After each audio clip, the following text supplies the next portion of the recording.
Welcome to this IELTS Listening Practice Test, brought to you by Spinta, your partner in English exam success. This test simulates the real IELTS listening experience with authentic question types, timing, and difficulty levels you'll encounter on exam day. You'll hear the audio only once, just like in the actual test, so stay focused and keep your pencil ready. Remember to read the questions carefully during the preparation time and transfer your answers accurately. This practice will help you build confidence, improve your listening skills, and familiarize yourself with the IELTS format. Part 1. Now look at Part 1. You will hear a woman calling a photographer to inquire about his services. You will now have some time to look at the questions.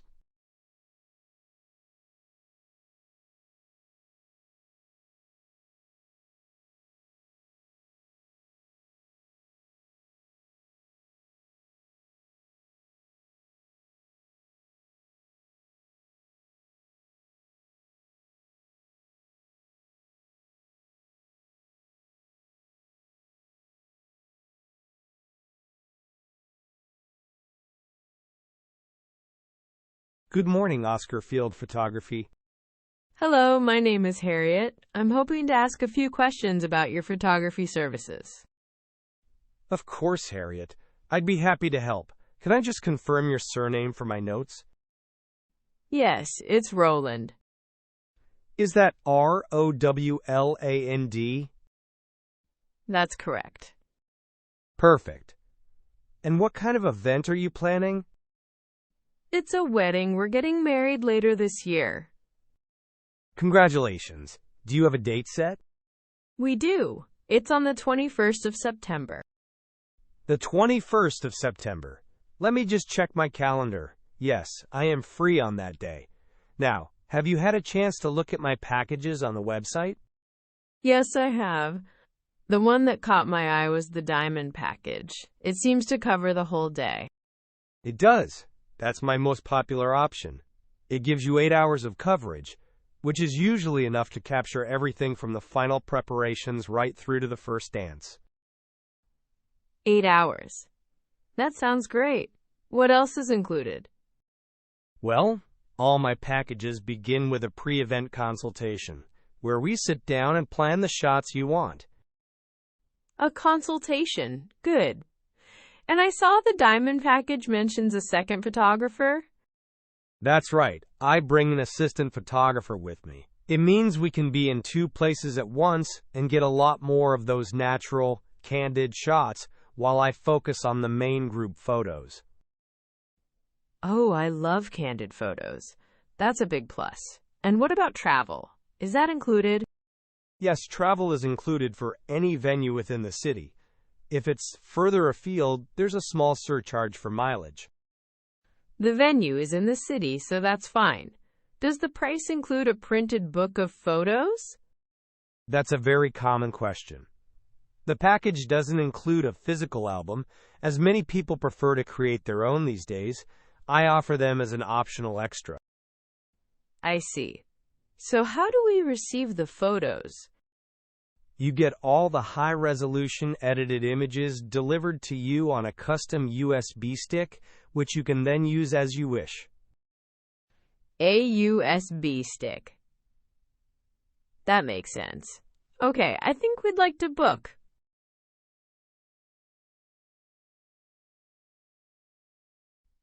Part 2. Now look at Part 2. You will hear the director of a new community arts center giving a welcome talk to visitors. You will now have some time to look at the questions.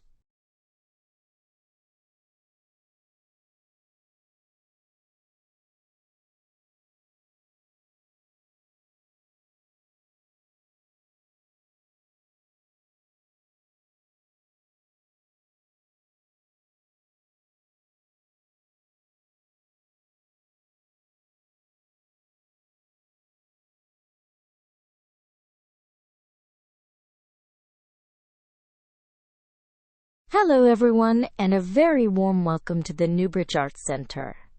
My name is Florence, and I'm the director here. It's truly wonderful to finally be able to open our doors to the public. Before you explore, I'd like to tell you a bit about our journey and what you can find here. If you look at the plan in your brochure, you'll see we are standing at the main entrance. As you come in, the first thing you'll see on your left is our community art wall. This is a space where we showcase work from local schools and community groups, and the display changes every month. Opposite that, on your right, is the box office, where you can get tickets for all our events and performances. Moving further in, we have our main workshop space on the left. This is where we'll run classes in pottery, printmaking, and life drawing. You'll see there's a small room attached to the back of it. That's our kiln room, where the pottery gets fired. Now, on the opposite side of the corridor is our fantastic photography studio.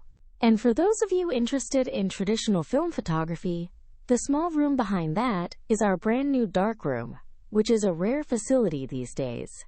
At the end of the main corridor is our lovely cafe, and just to the right of that is the gift shop, which sells work made by local artists.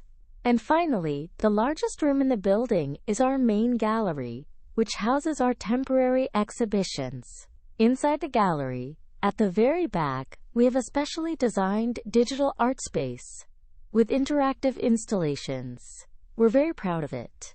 The journey to create this center has been a long one, and it simply would not have been possible without the extraordinary generosity of a local family who made a very large private donation to get the project started. Our main goal is very simple: to make art accessible to everyone in our community, regardless of their age, background, or ability. We believe art is for all. In that spirit, we have launched an Artist in Residence program. But unlike many such programs, ours is not about the artist creating their own work in isolation. The main point of our residency is community engagement, so the artist will be running workshops and collaborative projects with the public. Now, about those workshops. They are open to all, but spaces are limited, so you must book your place beforehand via our website.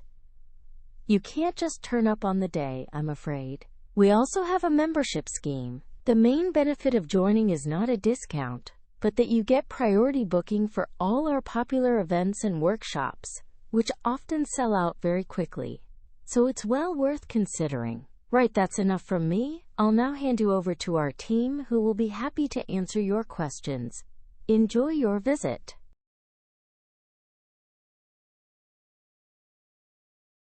Part 3. Now look at Part 3. You will hear two students, Priya and Theodore, discussing their project on citizen science with their tutor, Dr. Harrison. You will now have some time to look at the questions.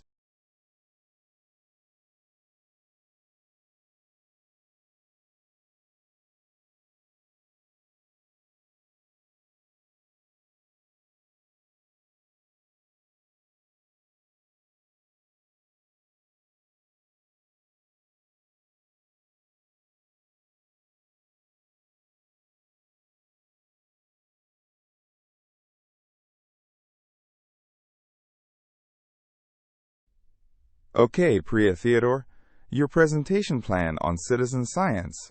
Let's run through it. How are you finding the topic? It's fascinating but challenging. My biggest problem was trying to find a clear definition of citizen science. Everyone seems to define it slightly differently. A good starting point for your discussion. So, let's look at your plan. Your introduction. You state that citizen science is becoming more popular, but it's a bit weak. The main argument is not strong enough. You need a clear thesis statement about what you're going to prove. A stronger thesis. Okay, then we planned a section on the historical context going back to early amateur scientists. Interesting, but is it essential? I feel that this section is not directly relevant to your core argument about modern citizen science. I'd be tempted to cut it. Really? Okay. That would save us some time. The next section is on the motivations of volunteers. Right. I see you've cited a few websites and magazine articles here. For a university presentation, the sources used are not academic enough. You need to be referencing peer-reviewed journals for this section. We'll find some better sources. Then we have our case study on the Zooniverse platform. We were going to describe lots of different projects on there. That sounds a bit unfocused. I think more specific examples are needed here. Perhaps just focus on one or two projects in detail to show how they work. Good idea. And finally, we have the results from our own survey of students' attitudes. I looked at your charts. You've just presented percentages. The data analysis is too simplistic. You need to go deeper. Did attitudes differ between science and art students, for example? You need more detailed cross-tabulation. Okay, a deeper analysis. So, from your reading, Priya, what do you think is the main benefit for the volunteers themselves? It's interesting. Many people think it's about learning, but the research I read suggested the biggest motivator was the feeling of being able to contribute to important research. It gives people a sense of purpose. An excellent point, and an important one to make. But you focused entirely on the positives. To make your presentation balanced, I suggest you should also discuss the issue of data quality. It's the biggest criticism of citizen science, so you must address it. The problem of data quality. Right. And you mentioned our Zooniverse case study needing to be more specific. Yes, so to improve it, maybe we should focus on a single project like Galaxy Zoo, and really explain how it works and what it has achieved. Exactly, that would be much more effective. So, you have a lot of revisions to make. What's the last thing you'll do before you submit? Well, once the main body of the report is written, we'll need to write the abstract, the short summary that goes at the start. Correct. That's the final piece of the puzzle. Okay, this has been productive.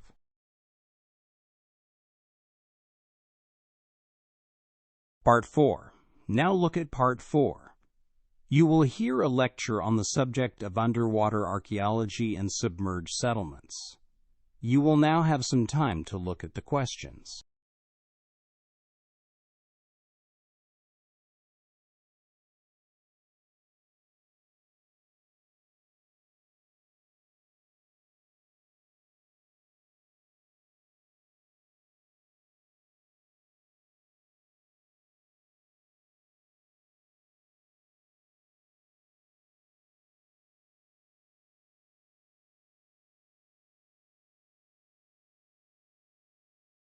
Good morning. In this series of lectures, we're examining landscapes of the past. Today, we're diving into one of the most intriguing fields of archaeology, the study of submerged settlements. These are sites of former human habitation that are now underwater. They offer an incredibly valuable and often unique insight into past human life, precisely because they have been sealed away from the modern world. So what causes a settlement to become submerged? There are two primary causes. The first is catastrophic geological events, such as earthquakes or volcanic eruptions, which can cause coastal land to suddenly collapse into the sea. The second, and more common cause, is gradual changes in sea level over long periods, which slowly inundate coastal areas that were once dry land. What makes these underwater sites so important to archaeologists is the amazing state of preservation that can be found. On land, organic materials like wood, leather, and textiles rarely survive. But in the cold, dark, low-oxygen conditions of a deep-water environment, the potential for the preservation of these materials is excellent. This gives us a much more complete picture of the past. Finding these sites is the first great challenge. The initial clues often come from historical records, like ancient maps, or from geophysical maps that can reveal unusual formations on the seabed. Once a potential area is identified, a range of high-tech survey methods are used. These include side-scan sonar, which creates an image of the seafloor, and a technique called magnetometry, which can detect buried metal objects or fired clay structures like kilns. Of course, once a site is found, excavating it is a hugely complex process. The work is extremely slow, and divers can only spend a limited amount of time on the seabed. Every action has to be meticulously planned. To illustrate the importance of this field, let's look at the remarkable case of Thonis Heraklion off the coast of Egypt. This was once a thriving city, a major international port, and the gateway to Egypt in the late Pharaonic period. It vanished beneath the waves over 1,200 years ago, and for centuries was thought to be a myth. Its rediscovery has been revolutionary. The findings have completely transformed our understanding of ancient trade and cultural exchange in the Mediterranean. However, these precious sites are under threat. A major problem is damage from destructive fishing practices like commercial trawling, where heavy nets are dragged across the seabed, destroying anything in their path. Pollution is also a significant issue, as it can accelerate the decay of delicate artifacts. It is essential that we recognize these submerged landscapes for what they are: a finite and non-renewable cultural resource. They are time capsules that hold the key to understanding entire chapters of human history. Our challenge is to protect them, study them, and share their stories with the world.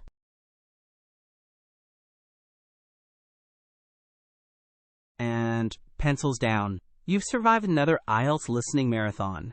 If your brain feels like it just ran a mental obstacle course, congratulations. That means you're doing it right. Want to torture yourself with more tests? We mean enhance your skills? Head to Spinta.org. That's Spinta.org, where we've got reading, writing, speaking practice, and vocabulary games that are actually fun. Yes, fun and IELTS in the same sentence. We're rebels like that. Thanks for listening with Spinta. Now go treat yourself to something nice. You've earned it. Spinta. Push forward. Achieve more.